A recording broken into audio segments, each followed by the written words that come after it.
আপনাদের সকলকে অবগত করা যাচ্ছে যে আমাদের ভিডিও তৈরির উদ্দেশ্য কেবল মানব সমাজকে সচেতন করা এবং আমাদের সৎকর্মসমূহকে সমাজ পর্যন্ত পৌঁছে দেওয়া, যাতে আমাদের কাজগুলো দেখে মানুষ একে অপরকে সাহায্য করার মানসিকতা গড়ে তোলে।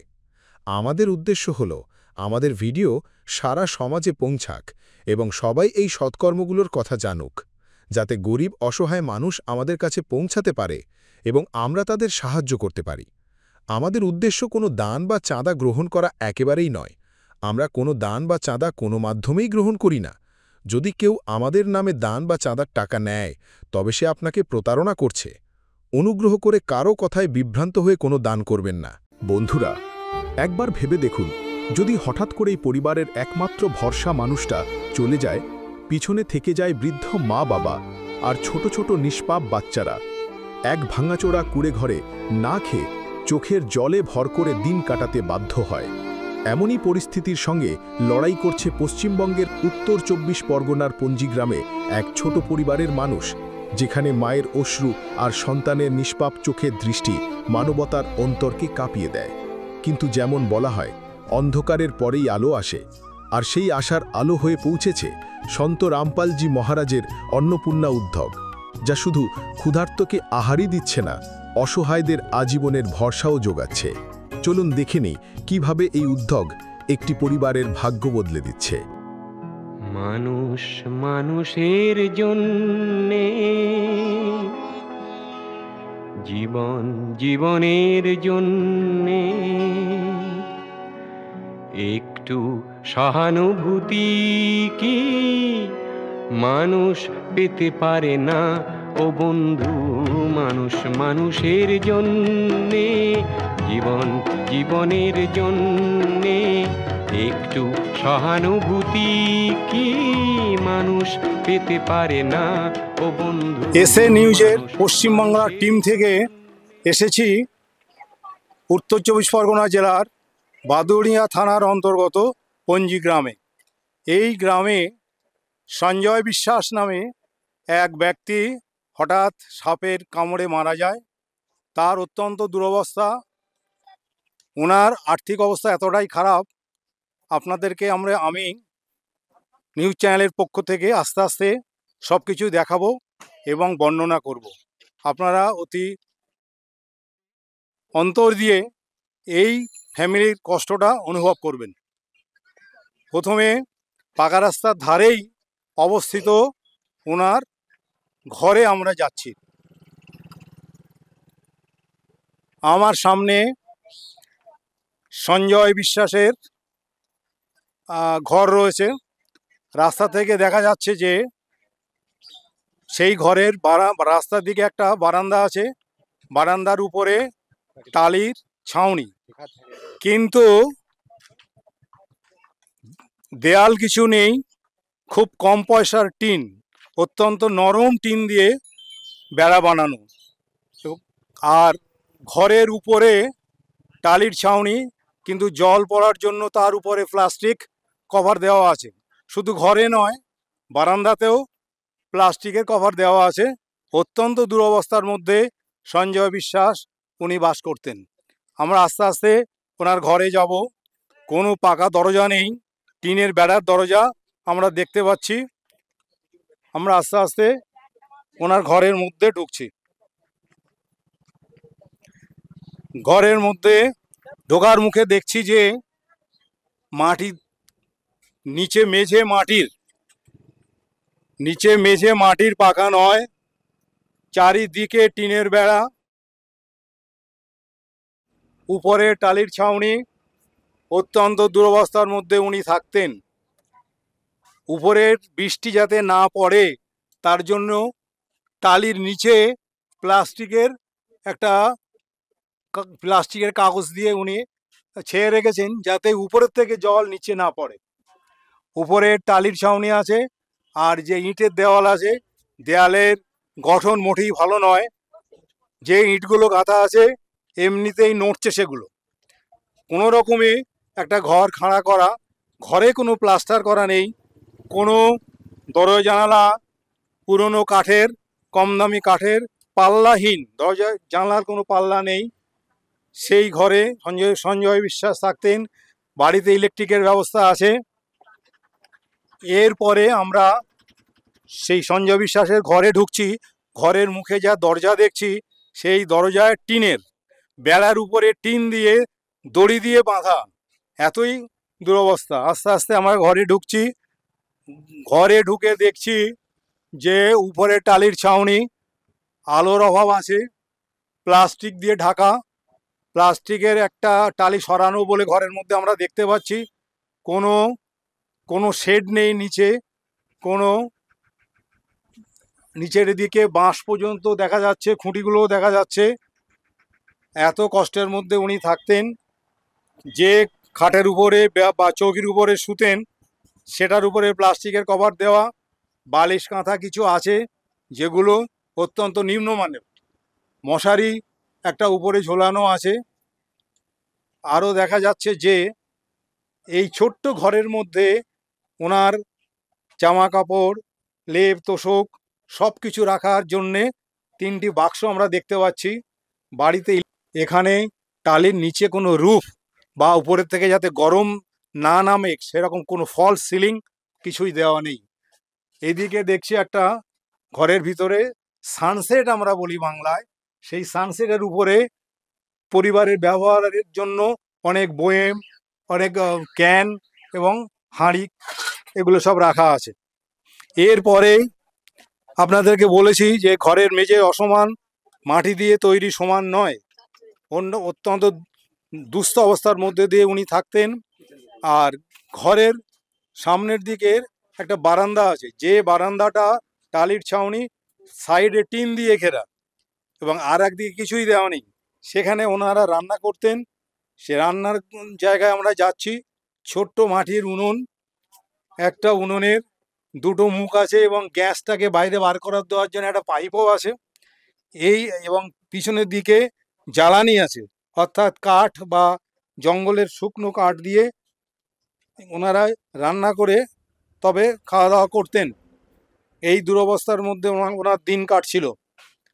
তো আস্তে আস্তে আমরা আপনাদেরকে ঘরের বর্ণনা দিলাম। এইবারে বাইরের দিকে যাচ্ছি। বাইরে বেরিয়ে আপনাদেরকে বলছি যে 3-4খানা ইটের পিলার, মোটেই শক্ত নয়, অত্যন্ত নিম্নমানের জিনিসপত্র দিয়ে তৈরি।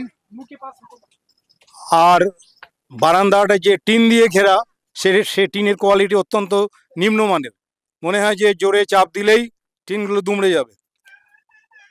4খানা পিলারের উপরে কোনো রকমে এই বাড়িটা দাঁড়ানো আছে। আর পিছনের দিকে আর একটা বারান্দা, সেখানে বেড়া, বাঁশের বেড়া দিয়ে তৈরি, এক দিকটাকে ঘেরা আছে। সেই বাঁশের বাটাম করে, বাঁশ থেকে বাটাম করে কোনো রকমে বেড়াটা দেওয়া আছে। ছোট কাঠের খুঁটিও আছে। আর উপরে টালির ছাউনি। পিছন দিকে যে চালটা আপনাদের দেখাচ্ছি সেটাতে টালির ছাউনি, এবং টালির এত ভারী যে বারান্দাটা ঝুঁকে পড়েছে। আর উপরে তো প্লাস্টিক দিয়ে কভার করা আছে, প্লাস্টিক দিয়ে ঢাকা আছে।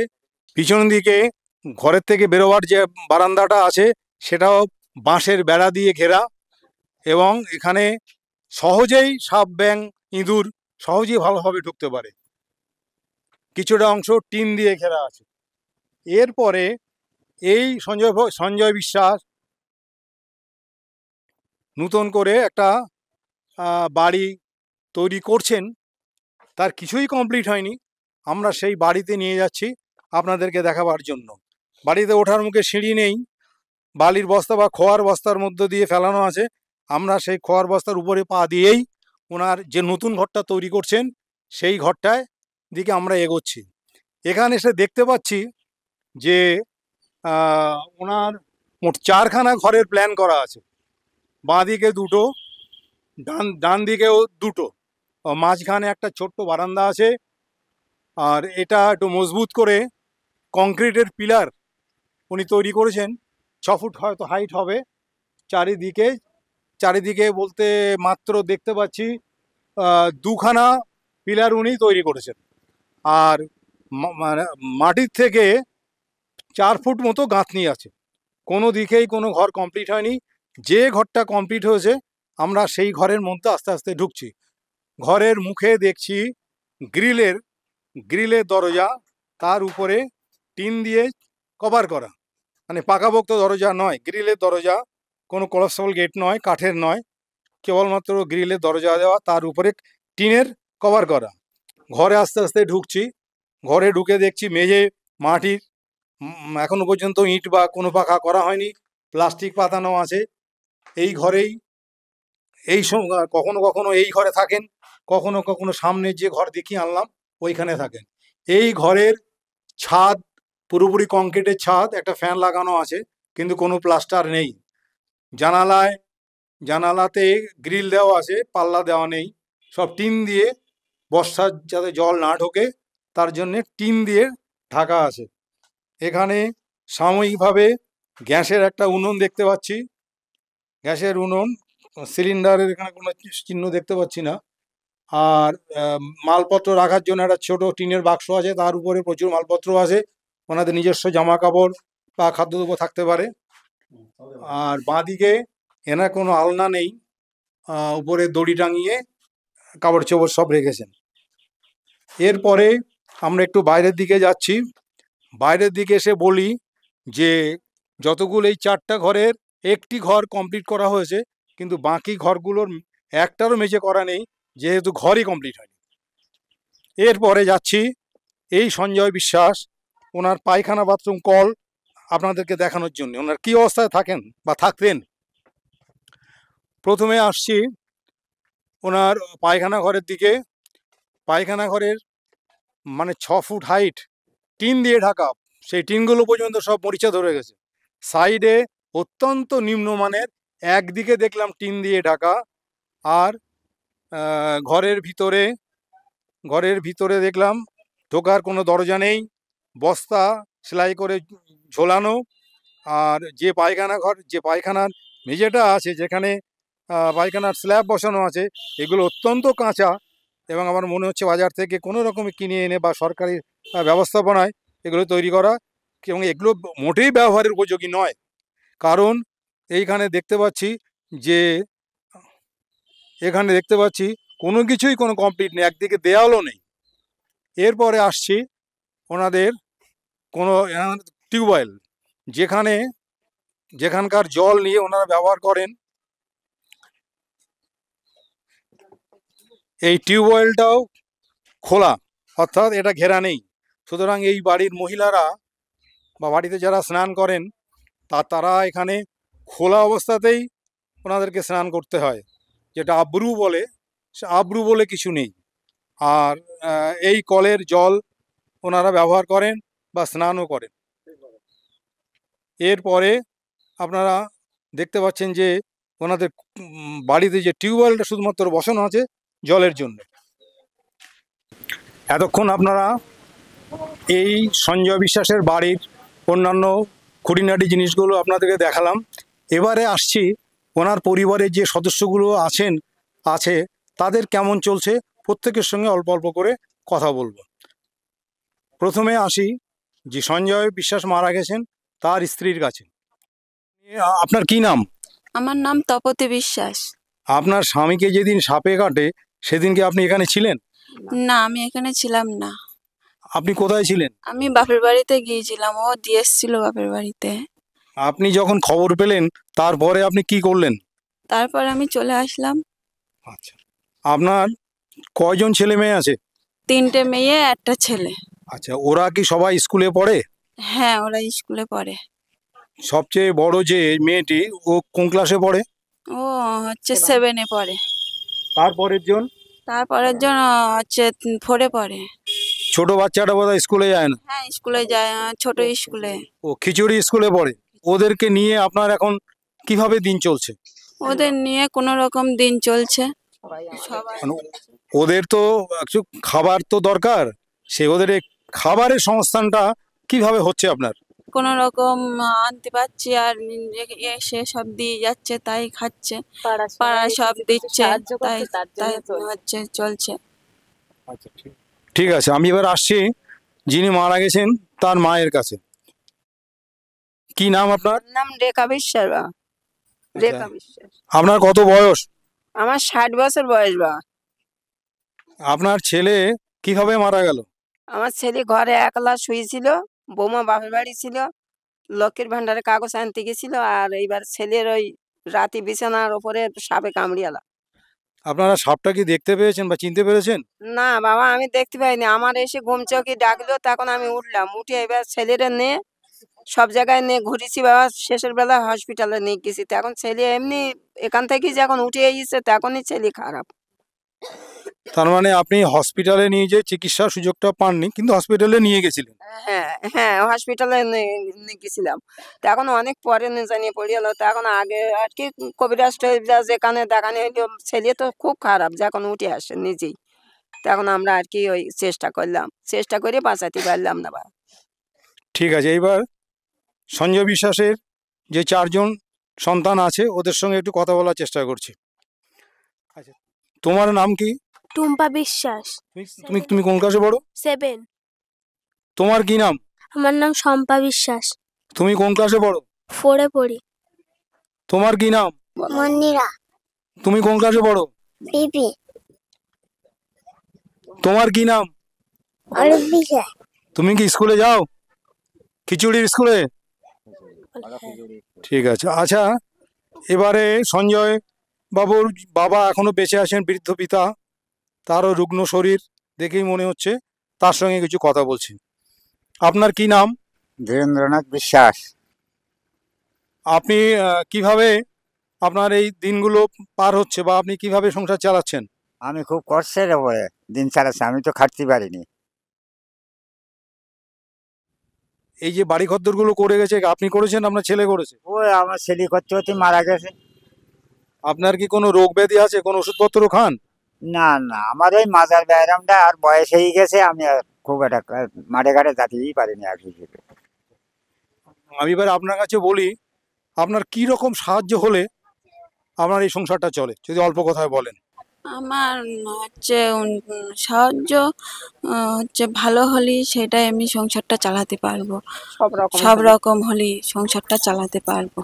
দেখুন, একটা সংসার চালাতে গেলে খাবার দাবার লাগে, এই বাড়ি ঘরদরের ব্যাপার আছে, এবং পোশাক পরিচ্ছদ আছে, ওষুধপত্র আছে।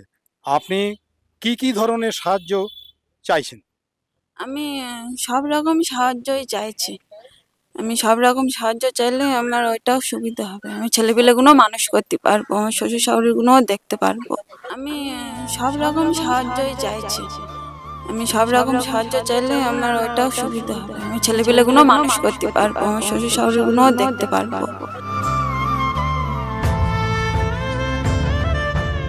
ঠিক আছে। আচ্ছা, তোমরা তো সব স্কুলে যাও, তোমাদের স্কুলে সমস্ত ওই যা যা বই লাগে, খাতা লাগে, স্লেট, পেন্সিল, কলম, সবগুলো কি আছে? না নেই। না নেই। তোমাদের স্কুলে যাওয়ার ব্যাগ আছে কি? না নেই। নেই, পুরনো হয়ে গেছে। নেই, পুরনো হয়ে গেছে।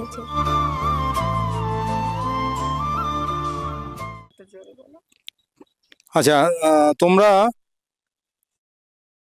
স্কুলের কোনো বাড়িতে কোনো প্রাইভেট মাস্টারের কাছে পড়ো নাকি? না, পড়ি না। তোমরা কোন স্কুলে পড়ো? আমি প্রাইমারি স্কুলে পড়ি। আমি হাই স্কুলে পড়ি। ঠিক আছে, তোমাদের সবার সঙ্গে আমরা কথা বললাম এসে পশ্চিমবাংলার টিম থেকে। তো আমরা শুনতে পেলাম যে সন্ত রামপালজি মহারাজের আশ্রম থেকে এখানে এক দুঃখী পরিবারকে সাহারা বা ভোজন সামগ্রী, বিভিন্ন রকমের সামগ্রী দিয়েছেন। তো আমরা দেখব কি কি জিনিসপত্র দেয়া হয়েছে সন্ত রামপালজি মহারাজের তরফ থেকে। তো আমরা আসছি, এই দায়িত্বে যিনি আছেন তার সঙ্গে একটু কথা বলি। নমস্কার, আপনার নাম? সাহেব সুখদেব দাস আমার নাম। আপনি কোথা থেকে এসেছেন? আমি নর্থ 24 পরগনার বারাকপুর ডিভিশন থেকে এসেছি। আচ্ছা, আপনারা এখানে কি উদ্দেশ্যে এসেছেন? আমরা এখানে দেখলাম যে এই দুঃখী পরিবারটা, যার এখানকার এই পরিবারের যে মেন গার্জেন ছিল রোজগার করার, ওনাকে সাপে কামড়ে ওনার মৃত্যু ঘটে যায়। ঠিক আছে, সুতরাং এই পরিবারে কোনো উপার্জন করার সক্ষম লোক নেই, কারণ ওনার বৃদ্ধি মা বাবা 85 বছর বয়স, ওনার মার 75 বছর বয়স, আর ওনার যে মিসেস আছেন ওনার খুবই শরীর দুর্বল, আর এই চারটা বাচ্চাকে নিয়ে উনি রোজগার করতে কোনো মতেই সক্ষম না। সুতরাং সে পরিবারে অনেক দুঃখ কষ্টে এখন দিন যাপন করছেন আর কি।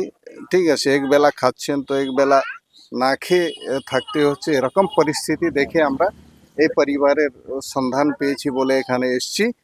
আর আজকে আমরা এই খবরটা আমাদের গুরুদেবজির কাছে পৌঁছেছি।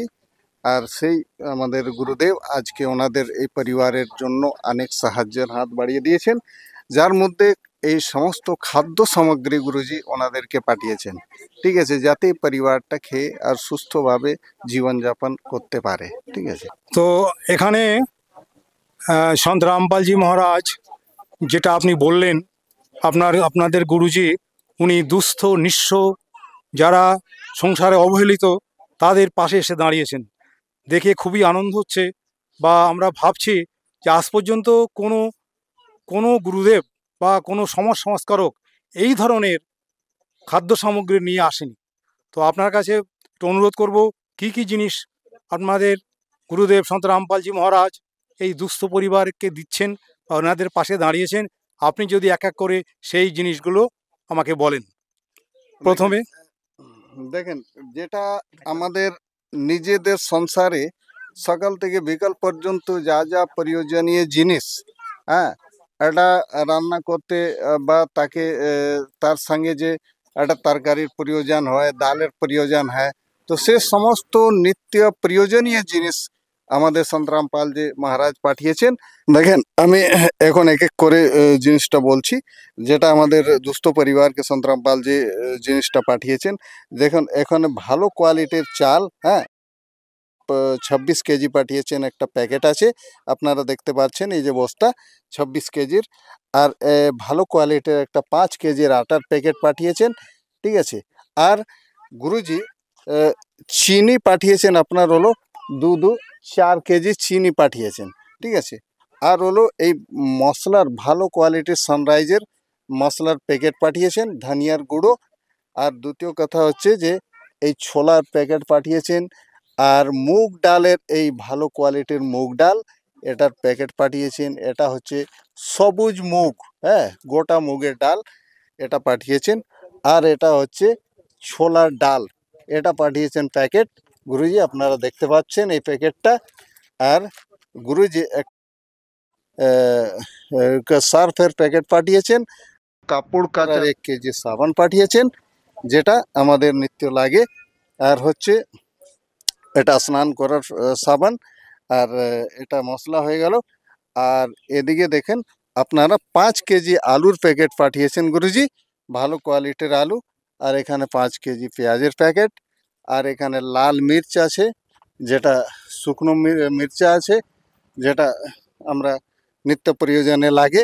আর এটা হচ্ছে টাটা নুন আছে 1 প্যাকেট 1 কেজির।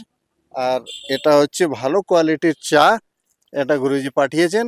দেখতে পাচ্ছেন আপনারা এই চায়ের প্যাকেট। আর জিরার গুঁড়া প্যাকেট পাঠিয়েছেন ভালো কোয়ালিটির। আর হচ্ছে আপনার হলুদের প্যাকেট এটা পাঠিয়েছেন। এবার একটা দেখেন, আচারের প্যাকেটও সঙ্গে ডিব্বাও দিয়েছেন গুরুজি। দেখেন আচার, হ্যাঁ। আর এই 1 কেজি আপনার আমুল দুধের পাউডার দুধ পাঠিয়েছেন, যাতে বাচ্চারা চা খেতে পারে অথবা দুধ খেতে পারে।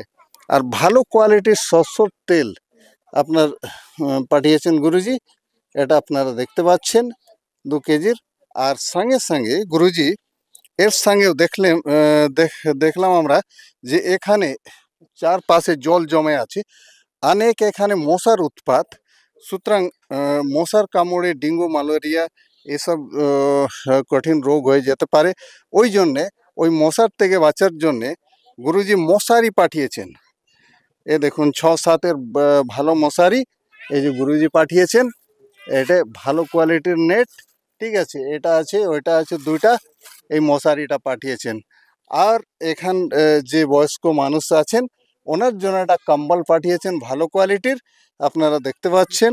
আর এখানে যে ছোট 2 বাচ্চা আছে, তাদের লেখাপড়ার যে খাতাপত্রগুলো আছে, সেটা 2টা ভালো ব্যাগ পাঠিয়েছেন এবং 5-6টা করে খাতাপত্র পাঠিয়ে দিয়েছেন, ঠিক আছে। আর সঙ্গে এখানে পেন্সিল আছে, আর পেন্সিলের ব্যাগ পাঠিয়েছেন। তো এইরকম গুরুজি সমস্ত এই পরিবারের প্রয়োজনীয় জিনিসটা দিয়েছেন আপাতত, ঠিক আছে, যাতে এরা সুস্থভাবে জীবনযাপন করতে পারে। আচ্ছা, আপনি, আপনার মন তো নিশ্চিত খারাপ, তবুও সন্ত রামপালজি মহারাজ আপনার পাশে দাঁড়িয়েছেন। যা জিনিসপত্র দিয়েছে হয়তো আপনার কিছুদিন ভালো লাগবে, ভালো থাকবেন আপনারা। তো এ সম্পর্কে আপনার কি বক্তব্য একটু বলুন। নমস্কার। আমি যে সম্পর্কে যে দিয়েছে তাকে আমি নমস্কার দিলাম। আমার বাচ্চা কাচ্চার পরিবারের পাশে দাঁড়ানোর জন্য আমার খুব ভালো লাগলো। এগুলো নিয়ে আমি সংসারটা কোনো রকম চালাতে পারবো। দর্শকবৃন্দ, এই পরিবারের যিনি সব থেকে দামি জিনিসটা হারিয়েছেন, তার স্ত্রী বললেন যে এই দুঃখের দিনে সন্ত রামপালজি মহারাজ তার পাশে দাঁড়িয়েছেন। তার জন্য সন্ত রামপালজি মহারাজকে কোটি কোটি প্রণাম জানাচ্ছেন। তিনি অভিভূত, তিনি বিস্ময় অভিভূত যে পৃথিবীতে এমন লোকও আছে যে এই দুঃখের দিনে যে দুস্থদের পাশে দাঁড়ান। সন্ত রামপালজি মহারাজ দেখিয়েছেন অত্যন্ত খারাপ সময়ে, অত্যন্ত দুঃখের দিনে তিনি এই পরিবারকে, তার পরিবারের পাশে দাঁড়িয়ে তাদের সাহায্য করার চেষ্টা করেছেন। এবারে একটু কথা বলবো সেই পরিবারের যিনি মূল খুঁটি, অর্থাৎ যিনি মারা গেছেন তার মায়ের সাথে। নমস্কার। নমস্কার। সন্ত রামপালজি মহারাজের আশ্রম থেকে সবকে আপনার মনের কষ্ট সব দূর করতে পারবে না, কিন্তু প্রতিদিন চলার জন্য যেটুকু জিনিস দরকার, খাওয়া শোয়া বা যা যা জিনিস দরকার, সন্ত রামপালজি মহারাজের আশ্রম থেকে আপনাকে দেওয়ার চেষ্টা করেছে। তো সেক্ষেত্রে আপনার মনের মধ্যে কি কি মনে হচ্ছে যে এইটা আপনার পক্ষে যথেষ্ট, না আরও যাতে পাবেন সেই ব্যাপারে, বা যদি কোনো দুঃখ থাকে সেটাও বলবেন, বলুন। আমি খুব ভালো লাগলো বাবা। আমি বাচ্চা ইচ্ছা এইগুলো আমার বাবা দিয়েছে, আমি যেন ওদের খেতে দিতে পারি, আর আমি যেন এইভাবেই যেন বাবার আমি টানতে পারি। আমি যেন বাবার সঙ্গে যেন বাবা আমার যেন হচ্ছে গিয়ে বাচ্চা কাচ্চার দিকে যেন সেইভাবে আমি যেন বাবার কাছে যেন প্রাতক পাই। আর আমি অনেকটা কিছু তো জানিনি বাবা, আমি মূর্খ মানুষ, আমি যেটুকুনি বলতেছি বাবা আমার ক্ষমা করে নিও। আর আমি এইটা দেখে আমার খুব শান্তি পেলাম বাবা, আমি খুব শান্তি পেলাম। আমি বাচ্চা কাচ্চার মুখে আমি খেটে এনেও দিচ্ছি, কিংবা এইগুলোও আমি দিতে পারবো বা। দর্শকবৃন্দ, আপনারা শুনেছেন, আমিও কিছু বলছি যে উনি বললেন সন্ত রামপালজি মহারাজ যা যা জিনিসপত্র দিয়েছেন তাতে উনি অত্যন্ত খুশি যে এই দুঃখের দিনে সন্ত রামপালজি মহারাজ ওনার পাশে দাঁড়িয়েছেন। তার জন্য উনি সেই গুরুদেবকে কোটি কোটি প্রণাম জানাচ্ছেন, এবং ভবিষ্যতে যদি এই ব্যবস্থা চালু থাকে উনি খুবই খুশি হবেন। সব থেকে আনন্দিত হবেন যদি এই বাচ্চাদের মানুষ করে তুলতে পারেন, সবার মুখে দুবেলা খাবার দাবার দিতে পারেন। এর জন্যে উনি আপ্রাণ চেষ্টা করবেন। বা সন্ত রামপালজি মহারাজকে অসংখ্য ধন্যবাদ ও কোটি কোটি প্রণাম জানালেন। এসএ নিউজ পশ্চিমবঙ্গ চ্যানেলের পক্ষ থেকে কিছু প্রশ্ন এখানকার যিনি গ্রামের মেম্বার বা সদস্য আছেন তার সঙ্গে কথাবার্তা বলবো। নমস্কার, আপনার নাম? ঋষিকেশ নস্কর। গ্রামের যিনি মেম্বার আছেন তার নাম ঋষিকেশ নস্কর।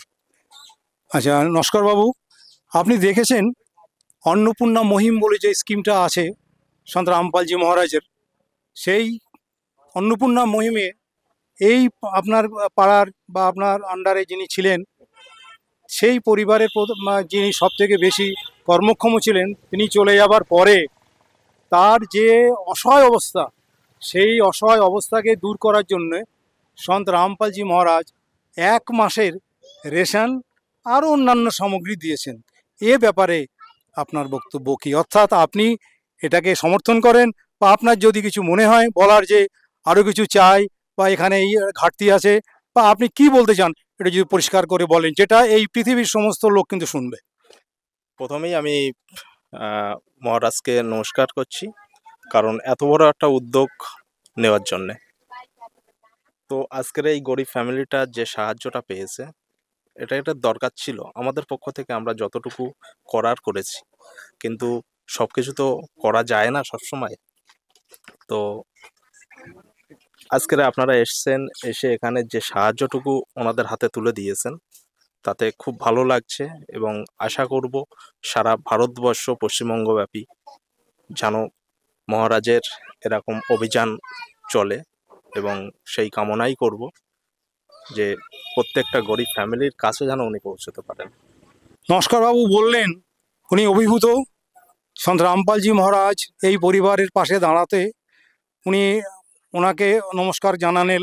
আরও বললেন যে ভবিষ্যতে যদি এরকম ধরনের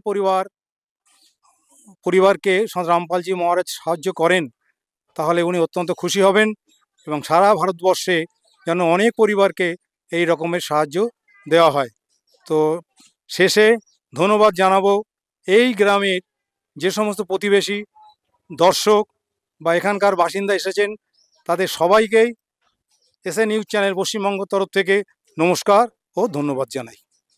বিশেষ সূচনা। অন্নপূর্ণা অভিযানের অন্তর্গত ত্রাণ সামগ্রী শুধুমাত্র সেই সব দরিদ্র ও অসহায় ব্যক্তিদের দেওয়া হবে যারা সম্পূর্ণভাবে নেশামুক্ত জীবনযাপন করেন এবং মাংস অথবা যে কোনো প্রকার অখাদ্য অথবা অভোগ্য দ্রব্যের সেবন করেন না। যদি কোনো উপকারভোগী নেশা করে থাকেন বা মাংসাহার করেন, তবে তাকে ত্রাণ সামগ্রী পাওয়ার পূর্বে এই সমস্ত দোষ দুর্বলতাগুলি ত্যাগ করা একান্ত জরুরি। আর যদি কোনো উপকারভোগী ত্রাণ সামগ্রী গ্রহণ করার পরও নেশা বা মাংস সেবন করতে ধরা পড়েন, তবে তার সাহায্য সঙ্গে সঙ্গে বন্ধ করে দেওয়া হবে। অন্নপূর্ণা অভিযান সন্ত রামপালজি মহারাজের দিক নির্দেশনায় মুনীন্দ্র ধর্মার্থ ট্রাস্ট দ্বারা পরিচালিত হয়, যেখানে গরিব, অসহায় এবং প্রয়োজন মতো পরিবারগুলির জন্য বিনামূল্যে খাদ্য সামগ্রী বিতরণ করা হয়।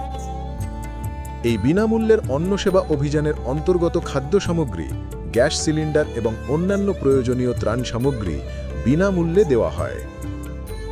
এর পাশাপাশি সন্ত রামপালজি মহারাজ সরকারি বিদ্যালয়ে অধ্যয়নরত সেই সব শিশুদেরও সাহায্য করেন যাদের স্কুল ড্রেস, বইপত্র অথবা অন্যান্য প্রয়োজনীয় জিনিসপত্র কেনার সামর্থ্য নেই।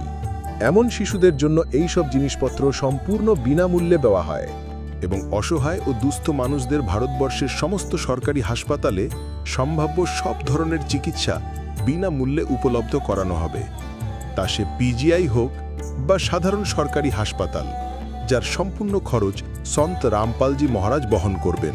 এর সাথে সন্ত রামপালজি মহারাজের নেতৃত্বে দুস্থদের সম্ভাব্য সব রকম সাহায্য করা হয়।